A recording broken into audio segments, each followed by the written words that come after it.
Cheaters are very cunning people, but still each of them will be caught sooner or later, and no matter how absurd it may sound, every cheater wants to be caught.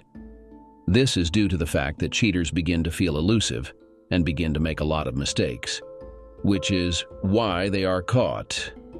So, it happened with my unfaithful wife. I've had a tough lesson in how quickly an ordinary person's daily life can spiral into chaos. A few years back, my family, my wife Anne, 38, myself, Larry Dragonyelm, 42, and our kids Angelica, 8, and Elliot, 6, weren't the happiest bunch in our Scandinavian county capital. But we kept it together for the sake of our children. Things took a turn when I bumped into an old schoolmate, Tom Holmer, one Friday after work at the liquor store. It had been years since we'd seen each other, and with the store bustling, we had ample time to catch up. To our surprise, we discovered that Tom's wife, Cecilia, worked at the same office where Anne had been for the past 6 months. He asked me, "I didn't see you at our wives' Christmas party. Are you coming to the farewell party for the company's former owners?" I informed him, "I'd love to attend, but I haven't received an invitation." Tom appeared taken aback as he replied, "But of course you're invited. All spouses are welcome. Why wouldn't you be?" "I'll double-check with Anne, rest assured. See you at the event, old friend." The rationale behind the large company gathering just 2.5 months after the Christmas party was that the previous owners had sold their shares to a national investment firm and wanted to express gratitude to all their colleagues before the transition to new ownership on March 1st. Of course, the Christmas party was on my mind. It marked Anne's debut at her new job, and she'd mentioned feeling sorry that I wasn't invited. She even splurged on a new alluring dress for the occasion, looking stunning as she headed out. Yet she returned home at 4 a.m, clearly intoxicated and disheveled. Despite some heated discussions, I chose to believe her account of the party and the subsequent nightcap at a friend's place, where she insisted nothing untoward happened with any other man. Though I harbored doubts, lacking concrete evidence left me powerless. Upon returning from shopping, I wasted no time in confronting Anne. I bumped into my old friend Tom Holmer at the liquor store. He mentioned his wife works at your company. Anne's expression turned apprehensive. "What's her name?" "Cecilia Holmer. Do you know her?" "No, I don't." "Did he say she knows me?" "He didn't, but he did mention that spouses were invited to your Christmas party." "So who posed as your spouse, and where did you spend the night?" Her complexion paled as she stammered, "I've told you I genuinely thought spouses weren't invited. I was new and misunderstood the invitation." "So you're the only one clueless enough not to grasp a simple invite at your company? I'll track down whoever took advantage of you after the party, and they'll regret crossing me." Tears streamed down her face as she pleaded, "I've explained countless times. We were just a group of colleagues, maybe a dozen or so, at someone's house. A few drinks, a little dancing. Nothing for you to be so angry and suspicious about." Her story had too many inconsistencies, but lacking evidence, I couldn't press further. So I inquired, "Am I invited and booked for the next company party?" Once again, I detected a peculiar expression on her face as she hadn't mentioned the party before. Now aware that I knew spouses were invited, she responded, "Of course I've booked us both for the party, but forgot to mention it." Doubts about Anne's honesty crept in. Our marriage had grown cold. Any thoughts of intimacy with her felt futile. The situation worsened the following Friday afternoon when I took a few hours off for errands. With Anne typically leaving work at 1, we were both home when the phone rang. Answering, I heard car radio music before the caller abruptly hung up. Anne asked, "Who was it?" I replied, "Your lover," but they hung up when they realized I answered. My response was meant to be a harmless jest, but I couldn't help noticing how she paused for a moment before erupting, "You're so strange. What on earth do you think of me?" It was just a harmless joke, but now, with your extreme reaction, I'm unsure. Was I out of line? She eventually calmed down and spoke softly. "No, you weren't right. and it felt more like one of your jealous jibes than a silly joke. But I apologize for losing my temper. I had a terrible day at work today. It's not an excuse, but I hope it sheds some light on why I reacted badly. During the evening's party, Anne opted for a less provocative outfit compared to last time, and her mood seemed far from cheerful as we arrived. The event took place at one of the town's finest hotels, where dinner was served at round tables rather than the usual long ones. Seated with 5 other couples, it appeared Anne was acquainted with all the other women. I couldn't shake the feeling that Anne saw my presence as an inconvenience, disrupting her plans for an enjoyable evening. After dinner, as we enjoyed coffee and cognac, Anne's boss approached our table for some light conversation. Upon noticing me beside Anne, he remarked, "You must be Anne's husband. We missed you at the Christmas party. Sorry you couldn't make it." I responded, "I wasn't actually invited to that party. At least that's what Anne told me." Glancing at Anne, her boss inquired, "But all spouses were invited. How did you miss it?" I explained. She returned home very late in quite a state, so I assumed she preferred a substitute from the office rather than me. Some of the other couples couldn't contain their laughter, and Anne turned as red as a tomato. Clearly uncomfortable, her boss said, "I don't have any knowledge of that." Before he departed, I added, "You might want to investigate. There are loose ends in every workplace." Anne started weeping, and I'm certain the other couples found the situation uncomfortable, as they all made excuses and headed to the restroom. I too went to the restroom, where I had a brief conversation with one of the other spouses, who had been seated at our table with Anne and me. He mentioned that his wife and he had been seated near Anne at the Christmas party. Throughout the evening, she had been very close to one of her co-workers. He remembered Anne because his wife had remarked on her distinguished and old-fashioned surname. I never anticipated such a situation happening to me, but I'm aware that many unsuspecting men before me have discovered the painful truth about their unfaithful wives through some unexpected circumstance. It hit me like a blow to the stomach. Admittedly, I had noticed that the spark between Anne and me had been dwindling lately. However, I attributed it to the natural ebbs and flows that occur in all marriages sooner or later, so I hadn't been overly concerned. I was confident that things would improve again soon. I didn't spot Anne at the party, and a colleague informed me that she had left. Anne didn't pick up her phone, and when the babysitter didn't answer our home line, I realized she must be back home and had dismissed the sitter. I lingered at the bar, relieved that nobody brought up Anne. Upon returning home, I found her asleep in our bed. The following day marked the worst in our 11 years of marriage. Anne yelled and refused to disclose where she had been or with whom at the Christmas party. On Monday morning, Anne resumed her job as usual, relieved that none of her colleagues mentioned my embarrassing behavior at the dinner, not even her boss, who evidently considered it a personal matter. However, the gossip among her co-workers behind her back was another story. The following Friday evening brought an unexpected surprise when Anne became intimate with me. This was a sharp contrast to her usual passivity. Naturally, I couldn't help but suspect that her newfound interest in our intimacy had something to do with my recent brash behavior and comments about a past lover. Anne quickly fell asleep shortly after our tense meeting. The next 8 days passed without incident, which gave me hope that our relationship was on the mend. However, one morning my optimism collapsed when I noticed that Anne was dressed a little more elegantly than usual, and her hair was immaculately styled. At breakfast, she casually mentioned her potential need to work overtime, a detail that she fortunately forgot to mention the day before. I didn't see any reason to hold back my thoughts, so I expressed, "Why suddenly dress provocatively for overtime? Wouldn't it be better to be honest and admit you're planning to see your lover?"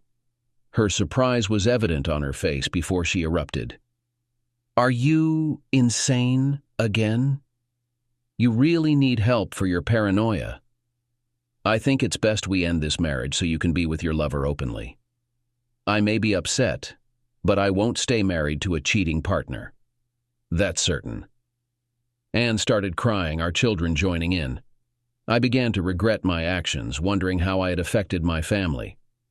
I had sparked a serious argument based solely on suspicion, lacking any evidence of Anne's infidelity. Just a nagging feeling from a sleepless night.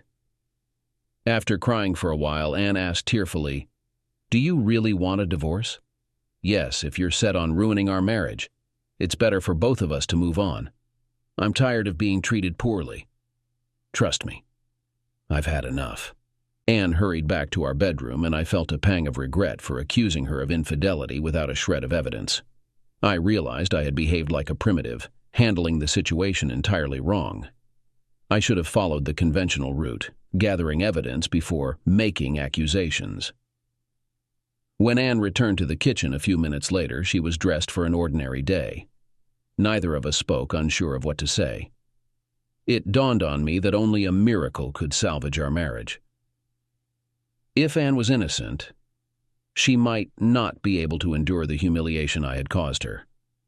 If she was guilty, our marriage would likely end as soon as I found proof. That evening, Anne shared a story about telling her boss that I had denied her overtime, and he had believed her due to our acquaintance from a party. I should have contacted her boss, but failed to do so. To my relief, unexpected assistance came from the new owners of the company where Anne worked. Their IT specialists conducted a covert investigation into computer usage in the office and discovered that, on average, employees spent 52 minutes a day on personal matters. The most egregious case involved someone being online for 16 hours during the week under scrutiny. On the following Monday morning, the entire staff in her office was summoned to a meeting where they were briefed on the new regulations. These rules prohibited any personal use of the internet, and the restructuring led to the dismissal of the 4 most recent hires. Anne retained her position but was now required to utilize the PC she shared with me at home for all her email correspondence. Although the children had computers, they were not granted internet access. I've always had an interest in computer programs and sensed that the game would now be in my court. I was prepared and had set up the computer with a mirror program to save copies of everything she did. Another program would recover anything she deleted. Within days, she created a new email account, Happy Lass, on our computer, in addition to her existing Hotmail address, which she used for innocent chats with old friends who had relocated. The new account received only a few messages, mostly from Happy Lad, along with the usual spam. During the first week, Anne's only messages were innocuous ones to Happy Lad, informing him of her new email address and her availability online again. Even though she deleted his initial response, it was simply, "Great to have my darling online again." Now I was certain that Anne was involved in something, and I held optimistic expectations of gathering valuable information about it. They likely utilized cell phones as their primary means of communication, particularly since Anne's access to our home computer was restricted and she knew of my proficiency with computers. However, I suspected she preferred email for longer messages. I made a firm decision that if Anne's infidelity led to our divorce, she would not receive 50% of our assets. I had diligently built a stable financial foundation for my family, and I was determined that no outsider would benefit from it. Consequently, I began methodically implementing the plan I devised to safeguard my finances. Being the sole owner of our house, I could secure a substantial loan under the guise of investments without Anne's signature. Much to my surprise, the bank approved my request without hesitation. The following day, I informed Anne that I needed to travel to Italy for final negotiations regarding the purchase of a new machine for my job. She expressed no objections or inquiries, as similar trips had been part of my routine before. The following day, I visited a local travel agency and purchased an inexpensive plane ticket to Malaga, Spain.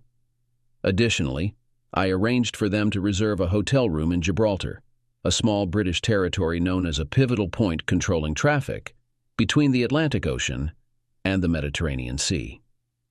Gibraltar is notorious for its involvement in money laundering within Europe.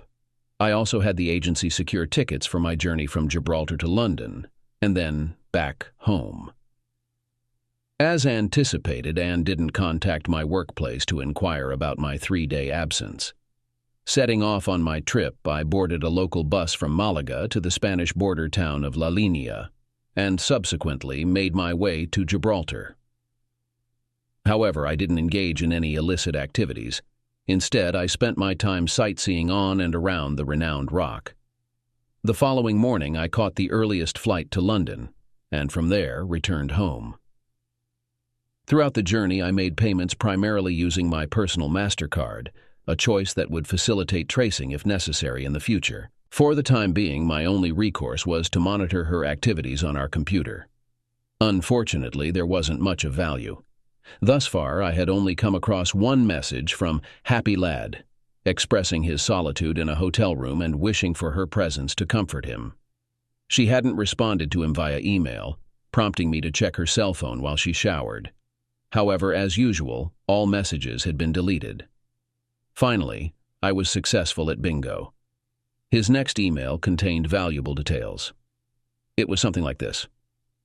Hi dear, I'm sorry for my absence. I was busy with important clients in the north, far from you, while your partner was in Italy. I missed our meetings terribly every night, knowing that you were waiting for me. But there is also good news. Next Wednesday, I cleared my schedule, and I have a whole day free in the city. The only thing I have to do is go to the dentist from 9:30 to 10:30. We have the rest of the day to ourselves, just you and me. Anne, please take a day off, at least from 11 Krask, and spend it with me. Sincerely, Frederick. Now that I knew his name and profession, I had a faint hope that she would use this letter to respond. And indeed, she wrote, Dear Frederick, I will gladly take the afternoon off. How about a romantic dinner at your house to avoid meeting in public? I still feel Larry's suspicions, so our time out turned out to be a reasonable way to keep our secret. However, I agree that this one exception will benefit us. I've often thought about you, and I'm looking forward to our special day together. Love, Anne. With much satisfaction, I secured an apartment to lease and made a 1-year advance payment, anticipating potential complications with authorities during my divorce. Locating a salesman named Frederick something in our town proved challenging. The name and profession were too common, though I suspected he might be affiliated with the same company as Anne. Armed with the date and time, if I couldn't uncover more clues, I had a slim chance of tailing her to his location.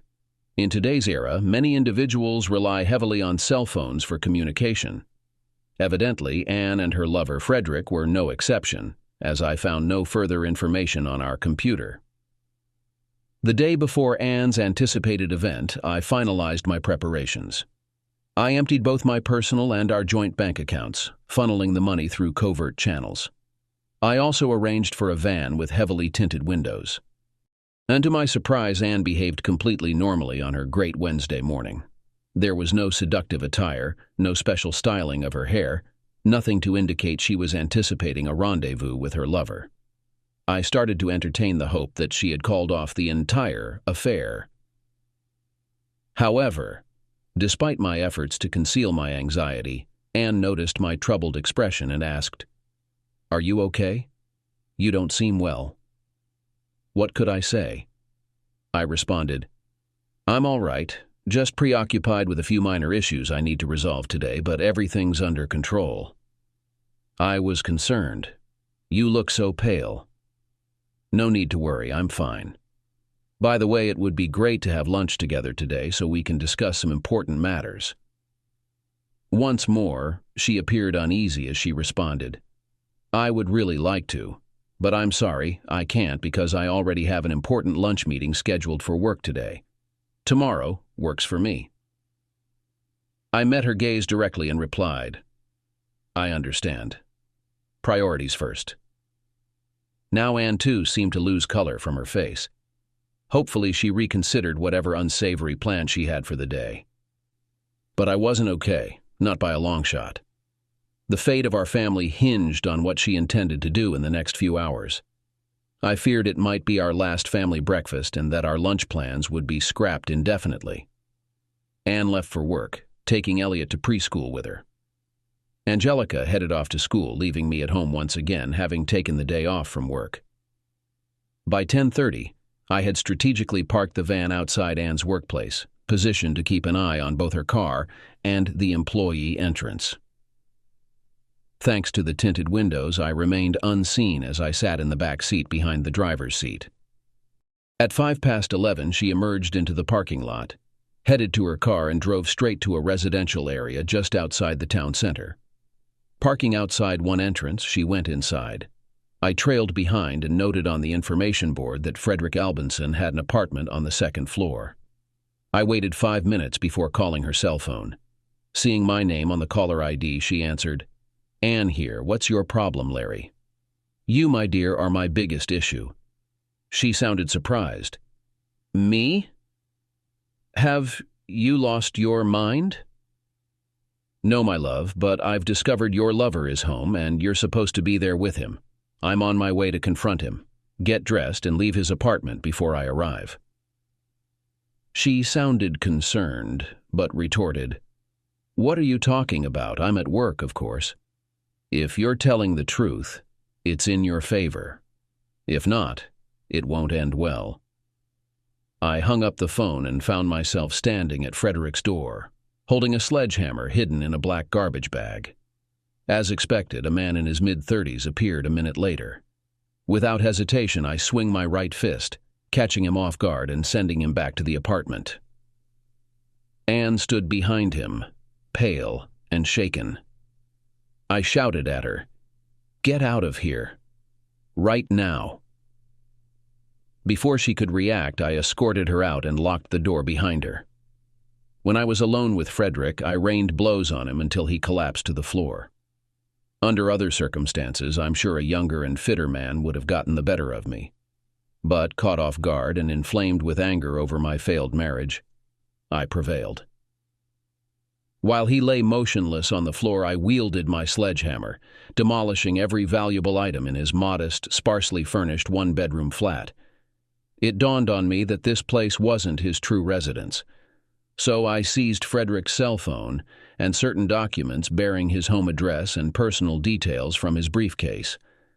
Outside the door, Anne persisted, repeatedly ringing the doorbell and shouting, "Don't harm him, don't hurt him." I swung the door open, pulling Anne back into the apartment. "He's all yours now, you cheating wretch. Do whatever you please with him. I couldn't care less about either of you." Anne recoiled in horror at the sight of Frederick and his ravaged apartment. Tears streaming down her face, she pleaded, "Please let me explain, Larry. Please listen." I silenced her with a curt, "Shut up," and retreated to the van. There, perusing Frederick's documents, I discovered he worked as a salesman for the same company as Anne, yet resided with his family near the national capital. It explained his meager lodgings in our town.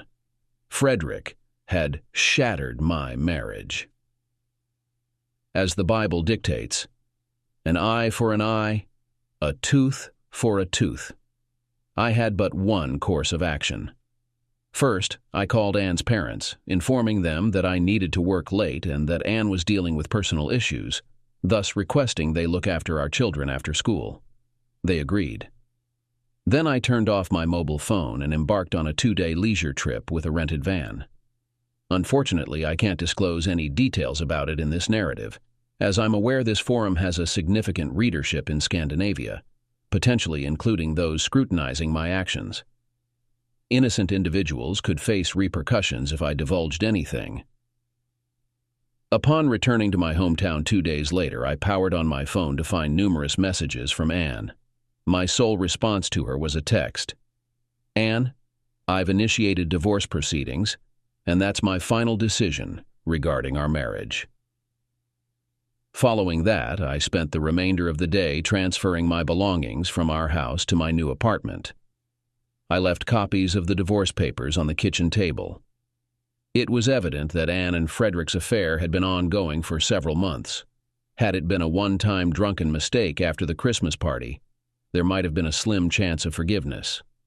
Alternatively, if what I had disclosed to her during our last family breakfast had led her to cancel her plans with him, it might have spared Frederick from the severe beating he received. The following day I went to work as usual and was somewhat surprised because Anne hadn't contacted me. The only call I received regarding Frederick was from the police. They wanted to speak with me, and since both they and I were busy, we scheduled a meeting 3 weeks ahead. After lunch, I called Anne's mother, who informed me that the children were staying with her for a few days, and Anne had mentioned that she had no objections to the divorce. 3 days later, Anne called, furious that our finances had plummeted to zero. She ranted about suing me for it and blamed me for ruining Frederick's home. I explained to her that lost money could be recovered, but the loss of our love and the destruction of our family were irreparable. Anne wasn't satisfied with my response. 3 weeks later, accompanied by my attorney, I visited the police station. It turned out to be a cordial exchange, with my lawyer raising no objections to the discussion. The police accused me of severely injuring Frederick to the extent that he couldn't work for 2 weeks, and causing damage to both his apartment and house. I refuted all allegations except for defending myself when confronted by my wife's enraged and desperate lover during an interruption of their rendezvous. It seemed to me that the policeman fulfilled his duty without exerting additional effort to incriminate me. Clearly, he harbored no sympathy for a deceitful wife and her paramour.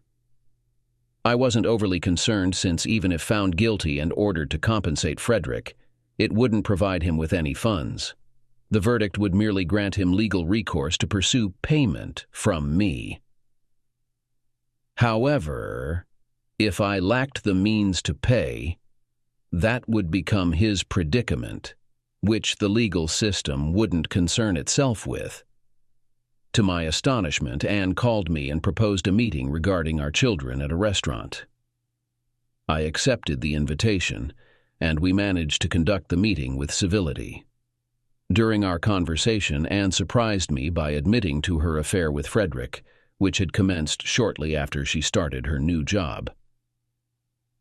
During a restructuring of the sales department, Anne had been working as Frederick's secretary, which led to a growing tension between them. Lunch at his apartment turned into a close encounter. Despite occasional encounters, opportunities were limited as Frederick made infrequent visits to the main office. When Frederick's wife couldn't attend the Christmas party, they seized the chance to spend almost the entire night together. Anne expressed regret, calling her involvement the biggest mistake of her life. Anne reassured me that despite the affair, her family and I were always her priority, and her love for me remained unchanged, even during my accusations of infidelity. She claimed they had planned to end the affair the day I confronted Frederick. Anne had already envisioned rewarding me once she returned to being a faithful wife. With Frederick's wife leaving him, they planned to live together, but Anne offered to end the relationship if I gave her another chance. Regrettably, I responded, "I'm sorry, but the pain is too much." We then agreed that she would have primary custody, but the children could visit me as often as they liked. After some hesitation, she inquired about finances. I noticed tears in her eyes when I admitted I'd lost everything in foolish investments, and that was the consequence of divorcing me. I reminded her that the cost of our separation for me was much higher than for her, because losing my family was far more significant than any amount of money. Once more, she promised to reconcile the family if I accepted her apologies and took her back. Her expression soured when I expressed a preference for a cheating wife over an ex-wife. Before parting ways, I cautioned her that hiring a lawyer to search for the lost money would be costly and ultimately futile. On the following Monday morning at work, when my delightful secretary Sarah arrived, I immediately sensed that something was seriously amiss. She was wearing sunglasses, and upon removing them, I noticed a bruise around her left eye. Her right eye appeared red, as though she had been crying throughout the weekend. Initially reluctant to speak, Sarah eventually revealed, "I'm a single mom now." "What happened?" I inquired. "Sarah and I have parted ways," she replied. I was taken aback, having always viewed Sarah and Daniel as the epitome of a perfect couple. "How did this happen? Why?" I pressed. "Being struck by one's spouse is a traumatic experience that might be forgiven as a mistake the first time," Sarah explained. But when it occurs again, it becomes a pattern too severe to overlook. A man who strikes his wife twice will likely continue, unless she leaves him. Daniel hit me for the second time, so I'm filing for divorce. I always considered him a decent fellow. What drove him to such drastic behavior? I wondered. It stems from jealousy. The first time he struck me was after I danced a passionate tango with a charming South American man at a wedding. Although it was merely innocent dancing, Daniel became so enraged that he hit me. No other men took offense when the handsome gentlemen danced with their partners. I forgave Daniel initially, but warned him that next time is the last time, and he assured me it wouldn't happen again. Yet, here we are, Sarah explained. And why did he hit you this time? I asked. Because he blames me for Anne and your breakup, she replied. I couldn't grasp anything and questioned her. How can it possibly be your fault that Anne slept with that damn Frederick? That's beyond my comprehension. She did it because you and I had an affair. I was so shocked that I exclaimed, You and I had what? An affair. You and I having an affair? Why didn't you inform me when and what it was about? How could I be part of something like this and not know? No, you're not alone. Neither of us knew about that encounter, though we should have been the first to. I could hardly believe that someone as decent as Daniel had become so irrational and led his lovely wife to divorce him. I had always admired Sarah, but I never made any inappropriate comments or advances towards her, even though I preferred her over Anne if given the choice. What could I possibly say? I inquired of her. Why didn't he approach me directly? I've remained faithful to Anne despite numerous temptations over the years. Sure, I felt envy toward David for being married to the dream girl. But mere envy doesn't translate to deceitful actions. Where did he pick up such baseless and erroneous rumors, and why did he blindly believe them without seeking the truth? Some of David's acquaintances had caught wind of rumors and relayed them to him. Rumors? Why didn't he confront both you and me? How could he be so foolish? It's utterly absurd. He confronted us with his fists. Unbelievable. She attempted to laugh and quipped, Now that your dream girl is single, your place or mine? Mine will suffice. Agreed.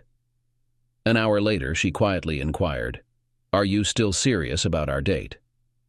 I flashed her my most reassuring smile and responded, I have no intention of backing out, especially since what you've offered today is a once-in-a-lifetime opportunity. Are you certain I offered you anything? No, and I'm not asking for anything. But a date is a date. All right, a date it is. Although we joked about embracing our newfound single lives, both of us understood that it was a pivotal day, one that could alter our paths in numerous ways. The tension mounted steadily, prompting her to take the afternoon off. Following work, I ran errands before returning to my apartment, not expecting her arrival. Yet at 6 o'clock she appeared at my doorstep, a small overnight bag in hand. Sarah remarked, Just in case you're serious about our date. I am. It had been a trying day for her, culminating in a meeting with her lawyer. I suggested she rest while I prepared dinner. As we sat together on the sofa after the meal, discussing our failed marriages, I reassured her each time she inquired about the possibility of reconciliation with Anne, stating firmly that it was out of the question. We retired early, and I made no advances toward intimacy that evening. Surprisingly, she slept soundly and awoke feeling slightly improved in the morning. The following weekend, we hired a minibus and on Saturday went to the nearest zoo with her 2 children and me. To our delight, everything went even better than we expected. It was an encouraging sign that we can function as a single family. On Sunday evening, after we took Sarah's children to her parents and left mine with Anne, we enjoyed a romantic dinner at one of the best restaurants in the city. Back at my apartment, we immediately started kissing as soon as we closed the door behind us. We quickly collapsed onto the bed. After a few minutes, we immersed ourselves in intimacy, which was a new and obviously enjoyable experience for her. She didn't make the slightest move to stop him, and we continued to the end. We were both pleased, especially me, as Sarah surpassed Anne in satisfaction compared to the last months of our life together. Anna's lawyer found out about my trip to Gibraltar and tried to use it against me in the divorce proceedings. Despite numerous inquiries about the trip, I invariably told the truth, which ultimately worked in my favor. Despite the fact that Anne's lawyer spent a lot of time researching my financial affairs, the result of the divorce was as expected. Anne did not receive 50% of the value of the property and remained in significant debt to her lawyer. During a conversation with Anne about our children, I warned her against predatory lawyers, which caused her to tearfully accuse, "How could you take all our money? How could you do this to me?" I inquired of her, "How could you betray me? How could you betray my trust?" Her response caught me off guard, because I was foolish, and it stands as the gravest error of my life. "Does Frederick realize the depth of your remorse for your affair with him? He acknowledges his role in this mess. He too has paid dearly for our indiscretion. But now that you're with the man you love, you must be content? Remember, I offered you a fair choice during our final family breakfast, and you chose Frederick over staying with me. That decision haunts me. I lost the love of my life. But despite Frederick and I bearing the brunt of this situation, we're making the best of it. Are you happy?" I responded, "Yes, I'm content with Sarah, though our divorce wasn't what either of us desired. We both wished for our children to grow up in a home with both parents. We're grateful for each other and committed to making it work." Anne and Frederick purchased my former house at a premium. They assumed all the loans, resulting in much higher monthly expenses than Anne and I had during our tenure there. Sarah's husband bought her share of their home at a fair price, and she used that money to invest in a new house, where she and I now reside. The police didn't pursue further inquiries about the damages at Frederick's house in the capital area. It seemed like a minor issue to them, especially given their staffing shortages and difficulties in inter-county cooperation at the time. Rumors circulated that the house belonged solely to Frederick's wife, who likely received the bulk of the insurance payout. Meanwhile, despite being sentenced to 2 months in a white-collar jail and ordered to compensate Friedrich for the assault and damages to his apartment in our town, I never fulfilled this obligation and have no intention of doing so. I've made empty promises to pay once I have the means, but until then, authorities can't enforce any collections. Sarah and I left our previous jobs, with Sarah now running her own consulting company where I work part-time. I've been provided with a company car and reside in her home as a lodger, a mutually beneficial arrangement. Anne persists in her quest to recover my lost money. During a conversation at a pub, fueled by alcohol, she pressed Sarah for information, but Sarah truthfully admitted ignorance and indifference, stating that I was the best thing that ever happened to her. Sarah and I continue to work well together, fostering a strong family dynamic filled with laughter, enjoyment, and fulfilling intimacy. My children have grown fond of Sarah, and her children feel the same about me. Everything was going smoothly, until even I caught wind of the rumors circulating in town about David boasting of winning Sarah back. I was aware of his weekly sessions with an expensive therapist, during which he boasted about being cured of his past issues. Despite this, I chose not to mention it to Sarah, opting instead to let her make her own decision in the matter. Sarah's former in-laws couldn't accept her breakup with their son, and made numerous attempts to reunite her with David. They persistently reached out to her, offering enticing incentives like a new car or a lavish holiday in South Africa if she took him back. One evening, Sarah expressed concern about attending David's younger sister's wedding. She confided, "I want to go, but if you object, I'll stay home." Why would I object? Because I fear David's parents will try hard to reunite us. A romantic event like a wedding would provide the perfect opportunity for them to persuade me. So I feel I should stay away. But I was close to his sister, and I'd like to attend if you're okay with it. The only thing I could do was say, "You're a grown woman, and if you want to go, you should." It would be interesting to witness her on her special day, as I sense there may be issues in their relationship, and this wedding might be their last attempt to salvage it. So, are you absolutely sure you have no reservations? No, I don't see any reason to have any reservations. One valid reason could be that I anticipate there will be drinking, and I may need to stay overnight. Does that concern you at all? No, why should it? Like I mentioned earlier, you're a mature individual who can take care of herself. I have such strong feelings for you. I adore you.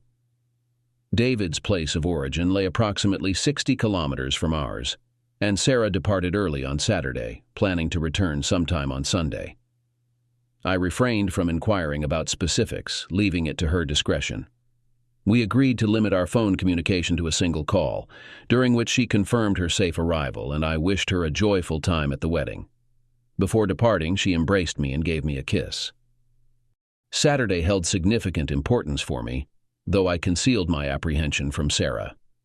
I dreamed what might unfold during her trip, knowing she'd face considerable pressure from David, his family, and friends. Despite assuring Sarah of her independence, I couldn't shake my concerns. With Anne looking after the kids, I spent most of the day working. Later, I joined acquaintances for a brief dinner and drinks at a pub, then returned home. Before bed, I watched a comedy DVD rip.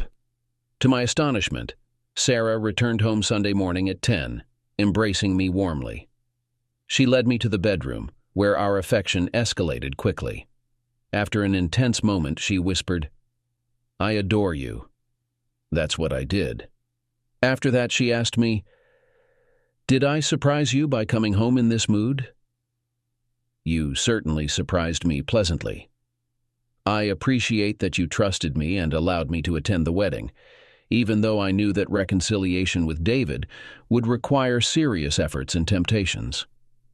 I knew, but I believed that you could handle it." "Yes, I did." She then mentioned that since several relatives stayed overnight at David's parents' house, they planned that after the party, she and David would live in a small room with only one bed. Sarah received this insider information from the bride, but she expected something like this and has already booked a hotel room. She exited the party upon feeling that the inebriated suggestions regarding reconciling with David had become too frequent to be amusing. She opted out of Sunday dinner with David's family and departed the hotel after an early breakfast. One thing was certain: Sarah and I had a strong bond. Last week, during a meeting with Anne at a cafe to discuss plans for our children in the coming months, I sensed that she appeared more unhappy than usual. When I inquired about any issues between her and Frederick, she admitted, "Yes, we do, and I wouldn't hesitate for a second to say yes if you asked me to come back to you." I wasn't taken aback, as the kids had shared some stories about disagreements between Anne and Frederick. I confronted her. He cheated on his wife, and I'm certain you weren't his only affair during that time. Is he still cheating on you now? She broke into tears and confessed, "Yes, I believe so."